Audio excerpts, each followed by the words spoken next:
開始我哋係紐約第一嘅行程。今日咧天氣就超好，我哋今日第一站咧就去大都會博物館。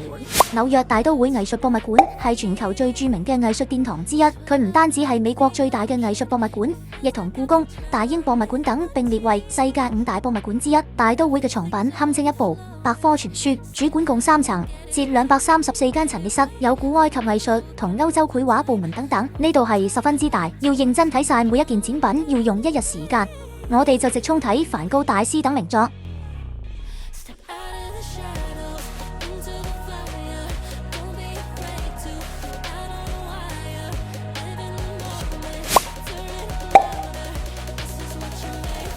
嚟呢度特登揾自由神像比價超，揾到，go，買！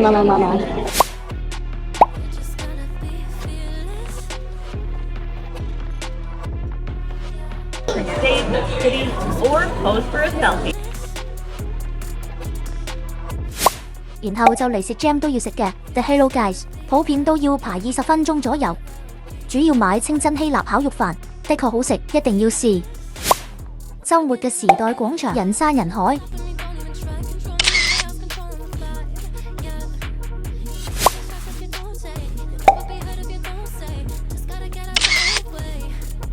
嚟到帝國大廈，我哋就直接搭到去102層睇日落。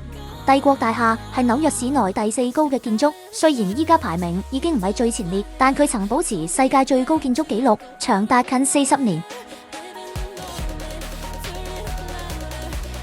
呢度都係人山人海啊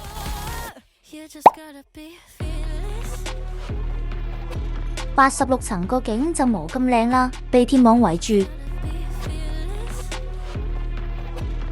望住大廈頂，令我諗起月頭嘅新聞。